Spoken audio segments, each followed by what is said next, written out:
खुलुमबाय गोजोन फुंबिलिनि गासैबो बडलेण्ड बुब्लिनि अनसायगिरिफोरखौ बरायग्रोबाय। दिनै 16 जुलाइ रबिबारनि फानजामुथिखौ फरायथिनो लादों आं गेवलां हाज'वारिया। फानजामुथिनि गिबियाव दं मेष राशि। गोसोखौ हमथानानै सोलिनाया मोजां। गोसोआव मावनो लुबैनाय खामानिनिफ्राय जानगाराव था। दिनै जेंना नुजाथिनो हागौ। वृश्चिक राशि। नखरनि रांखावरिनि फारसे मोजां जानाय नङा। ओरैनो रांखावरि खहा जागोन। सांग्रां जायाब्ला नखरनि दोहोन सम्पथिया जोबस्रांनो हागौ। मिथुन राशि। नोंथांनि थाखाय दिनै मोजांसिन सान। हरखाब माबा मोनसे मोजां बेसाद मोनफुंनो हागौ। लटारिफोर लायोब्ला खाफाल जुफिनायनि मिजिं दं। कर्कट राशि। सांग्रां जा। दिनै नोंथांनि थाखाय गाज्रि सम। हरखाब खैफोद नुजाथिनो हागौ। गुबुन जायगायाव दावबायनायखौ नागार। सिंह राशि। मोजां खामानि मावनानै मोजां मान सन्मान मोनगोन। समाजाव बयजोंबो बाख्नायजागोन। गावनि सन्मानखौ लानानै गोग्गागोन। कन्या राशि। सोलोंथाइनि फारसे मोजां सान। जायखिजाया आनजादावनो उथ्रिसारनो हागोन। गुन गोनां सोलोंथाइ लानो हागोन।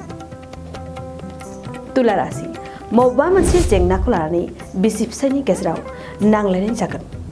नांलाय खमलायजों सोमोन्दोआ गाज्रिसिन जागोन। वृश्चिक राशि। दिनै नोंथांनि थाखाय खैफोद गोनां सान। हरखाब गारि मटर सालायनायाव सौदावनो हागौ। बायजोआव ओंखारनायाव सांग्रां जा। धनु राशि।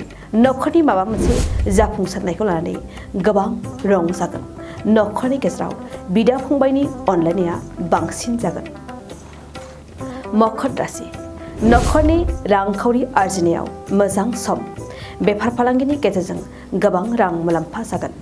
फालांगिनि फारसे गोसो होगोन। कुम्भ राशि। देहानि फारसे मोजां जानाय नङा। हरखाब देहायाव उदै सानाय जागोन। दिनै नोंथाङा देहानि जेंनानिफ्राय बारग'नाय नङा।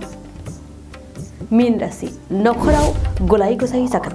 नखरनि दोनथुमनाय धोन सम्पथिया खहा जागोन। खहानि थाखाय गोबां जिंगासिगोन। दिनै सानसेनि राशि फरायथिनायाबो एसेनोसै। आसा खालामो नोंथांनि दिनैनि साना मोजाङै मोजां थांगोन। बेखौ बडलेण्ड बुब्लि नखरनिफ्राय मिजिंथिबाय। गोजोन्थों। सिक्किम रायजोआव दावबायहैनो गोसो जानाय दावबायारिफोरनि थाखाय